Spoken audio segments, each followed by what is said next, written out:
Salut les enfants.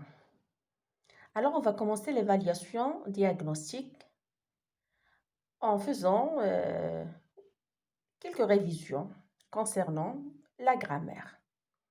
Alors on va commencer par le premier exercice. Je lis la consigne. Souligne les compléments circonstanciels, CC, complément circonstanciel, indique s'il s'agit d'un complément circonstanciel de ton, complément circonstanciel de lieu ou bien complément circonstanciel de manière. Alors, avant de commencer l'exercice, on doit savoir c'est quoi le complément circonstanciel. Alors, le complément circonstanciel, c'est un complément de phrase. C'est pas comme le complément d'objet direct ou bien le complément d'objet indirect.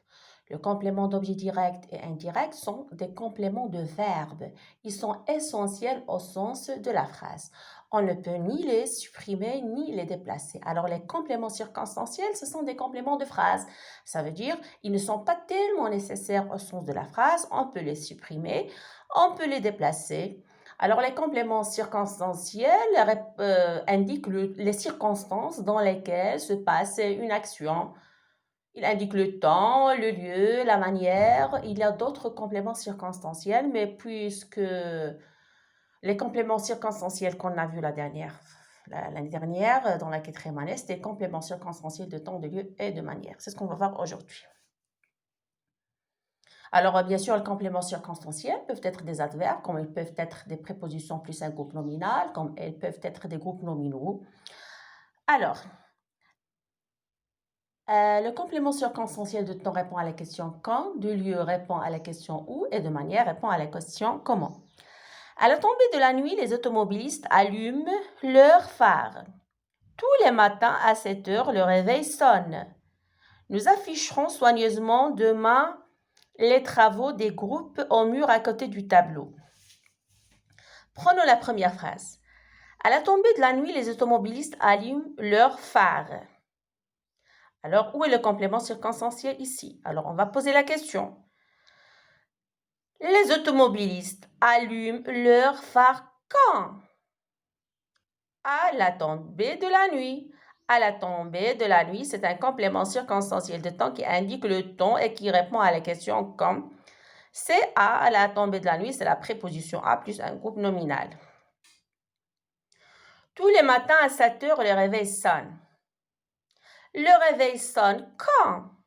Tous les matins à 7 heures. Ça, c'est un groupe nominal. Bon, c'est un complément circonstanciel de temps. Nous afficherons soigneusement demain les travaux des groupes au mur à côté du tableau. Ici, il y a plusieurs compléments circonstanciels. On commence. Nous afficherons comment demain les travaux des groupes au mur à côté du tableau? Soigneusement. Soigneusement, c'est un adverbe et c'est un complément circonstanciel de manière. Il indique la manière. Nous afficherons les travaux des groupes au mur à côté du tableau demain. Demain, qui est un adverbe, c'est un complément sur... la nature grammaticale, c'est un adverbe, mais la fonction, c'est un complément circonstanciel de temps. Nous afficherons soigneusement demain les travaux des groupes où?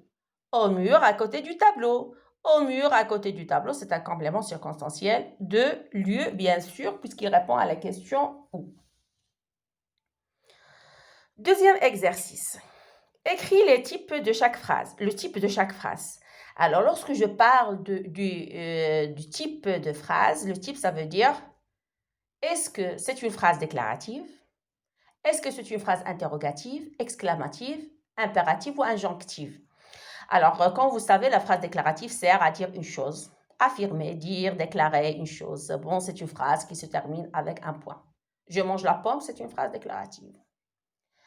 La phrase interrogative, bien sûr, elle sert à poser une question. Est-ce que tu es bien aujourd'hui? C'est une phrase interrogative. Comment tu as passé tes vacances? C'est une phrase interrogative. As-tu bien dormi? C'est une phrase interrogative. Alors, il y a toujours un point d'interrogation et puis on peut même trouver quelques mots interrogatifs comme comment, pourquoi, est-ce que, etc. La phrase exclamative sert à exprimer des sentiments, des sensations très fortes comme la peur, la colère, la tristesse, la joie, la joie, l'étonnement, etc. Quelle belle fille, quelle belle femme, quel beau tableau, c'est l'admiration, c'est une sensation, un sentiment d'admiration. C'est dégoûtant, point d'exclamation. Ici, c'est un sentiment de dégoût. Bon, sensation de dégoût. D'accord? Alors, et la phrase impérative ou injonctive, c'est une phrase qui sert à donner un ordre ou un conseil, une interdiction. Range tes affaires, sortez maintenant, ne jouez pas dehors. Alors, c'est la phrase impérative. Dans la phrase impérative, le verbe est normalement conjugué en mode impératif et peut se terminer avec un point, comme il peut se terminer parfois avec un point d'exclamation. Je commence. Ils ont perdu leurs affaires. Ici, on est en train de déclarer, de dire une chose, une information, une idée. La phrase se termine par un point, c'est une phrase déclarative. Venez sans attendre. Venez sans attendre. Ici, regardez, venez, on a le verbe venir à l'impératif. Regardez, il n'est pas utilisé avec un pronom personnel, vous. Venez sans attendre, puisque le verbe il est impératif, c'est une phrase impérative ou bien injonctive. Personne n'a trouvé la solution. Point d'interrogation, bien sûr, c'est une phrase interrogative et on a utilisé le point d'interrogation et oui, on a utilisé le point d'interrogation. Je déteste la pluie, point d'exclamation. Une phrase exclamative puisqu'il y a ici le point d'exclamation. S'il n'y avait pas de point d'exclamation, s'il y avait seulement un point, par exemple, je déteste la pluie, c'est une phrase déclarative. Mais lorsque je dis je déteste la pluie, c'est une phrase exclamative. Ne vous bousculez pas. Ne vous bousculez pas. Alors ici, on a le verbe se bousculer il est conjugué ici en mode impératif. Il est un impératif et à la forme négative. Alors ici, c'est une phrase impérative ou bien injonctive, bien sûr à la forme négative. Alors, accorde l'adjectif qualificatif indique s'il s'agit d'un adjectif qualificatif, attribut ou épithète. Alors, vous devriez savoir que l'adjectif qualificatif, c'est un mot qui qualifie le nom. Il s'accorde en genre et en nom avec le nom. Masculin, masculin, féminin, féminin, singulier, singulier, pluriel, pluriel. Alors, l'adjectif qualificatif épithète, il est lié directement au nom qu'il qualifie. Une belle femme, un joli garçon, une chatte bleue, une chatte noire. Alors ici, l'adjectif, il est lié directement au nom qu'il qualifie. Il y a l'adjectif qualificatif attribut qui est lorsque l'adjectif qualificatif est lié au nom qu'il qualifie par un verbe d'état, comme le verbe être, paraître, rester, demeurer, devenir, sembler, avoir l'air, passer pour. Alors ici, on va accorder. J'ai vu des femmes étranges et fascinantes. Alors ici, étrange et fascinant, il qualifie femme. Des femmes. Femme, c'est un nom féminin pluriel. Alors, la marque du féminin, c'est le E normalement dans les adjectifs qualificatifs et le pluriel, c'est le S. Ce qui donne, j'ai vu des femmes étranges, E, et fascinantes, ES. On ajoute le E du féminin et le S du pluriel. Ses yeux étaient larges et doux.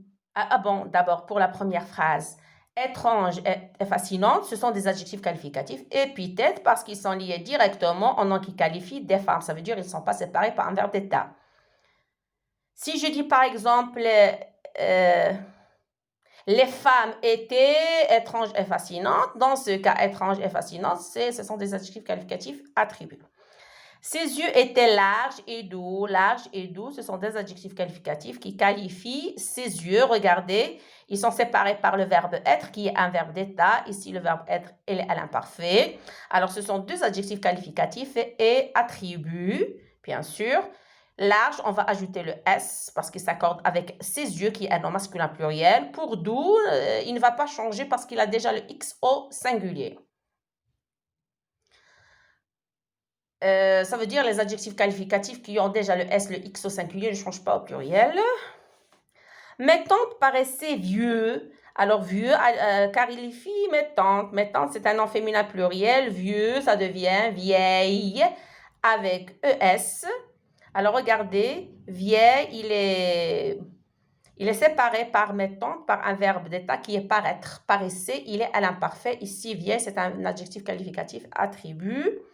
Elle semble là. Là, ça veut dire fatiguée, épuisée. Elle, là, qualifie et le pronom personnel elle qui est féminin singulier. Alors là devient las en double E, bien sûr. Pardon, en double S et on ajoute le E.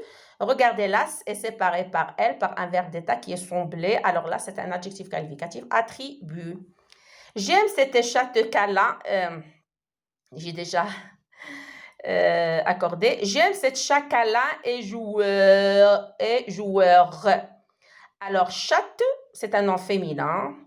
Câlin, ça devient câline. On ajoute le E du féminin. Joueur, ça devient joueuse. S-E. Alors ici, câline et joueuse sont des adjectifs qualificatifs épithètes parce qu'ils sont liés directement au nom qui qualifie qui est chatte.